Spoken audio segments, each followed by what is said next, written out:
Book of Esther, a story of God's divine intervention and the celebration of Purim.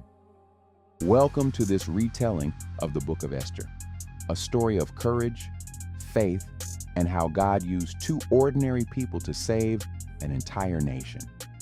The story unfolds in the ancient kingdom of Persia, but it speaks to us today, reminding us that even in difficult times, God's divine plan is at work. In this retelling, we'll dive into the story with modern language while keeping the powerful words of Scripture, and we'll explore how the festival of Purim still reminds us of God's faithfulness today. So let's jump right into it. The King's Banquet and the Fall of Queen Vashti.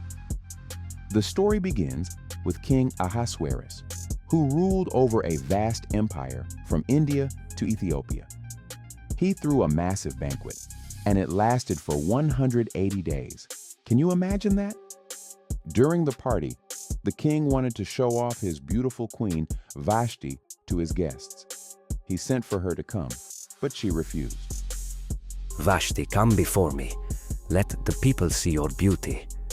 I will not, my king. I will not be treated like an object. This made the king furious. He consulted his advisors, and they told him that if he let this behavior slide, the women in the kingdom would start disrespecting their husbands. So, Vashti was removed as queen, and a search began for a new one, Esther, the chosen queen. Now enter Esther. She was a young woman of Israel, raised by her cousin Mordecai after her parents passed away. Mordecai raised her as his own daughter. Mordecai was a gatekeeper at the king's palace, and when the search for a new queen began, Esther was chosen to compete. The scripture says in Esther 2:7, "And he brought up Hadassah, that is, Esther, his uncle's daughter, for she had neither father nor mother, and the maid was fair and beautiful, whom Mordecai, when her father and mother were dead, took for his own daughter."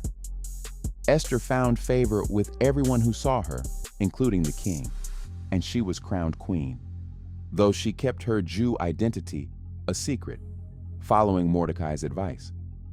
Mordecai's warning and Haman's plot. But things take a dark turn when Haman, the king's second-in-command, becomes enraged at Mordecai. Haman demands that everyone bow to him, but Mordecai refuses. Mordecai believed only God deserved worship. Haman, angry at Mordecai's defiance, decides to wipe out all the Jews in the kingdom. How dare Mordecai disrespect me? I will not just destroy him, but all of his people.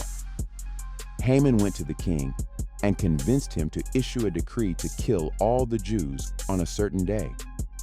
The king, not knowing that his queen was a Jew, agreed. If it's your will, Haman, let it be done. Esther's courageous decision. When Mordecai heard about the decree, he was heartbroken. He sent word to Esther, urging her to go before the king and beg for the lives of her people. But Esther was scared. It was dangerous to approach the king without being summoned. Mordecai, do you realize what you're asking? If I go to the king without being called, I could die.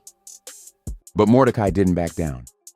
Let me remind you that you are in the palace and in a place of position for such a time like this. Esther 4:14. For if thou altogether holdest thy peace at this time, then shall their enlargement and deliverance arise to the Jews from another place. But thou and thy father's house shall be destroyed. And who knoweth whether thou art come to the kingdom for such a time as this? I will go to the king. If I perish, I perish. Esther told Mordecai to gather all the Jews in the city and fast for 3 days. She and her servants would do the same. Thanks for watching. If you found this video interesting, don't forget to like, comment, and subscribe for more biblical insights. We will continue this series on the Feast of Purim. And remember, this is the true day we are allowed to give gifts to one another. We hope this inspired you spiritually, and remember to seek God. Stay tuned for part 2 and more content.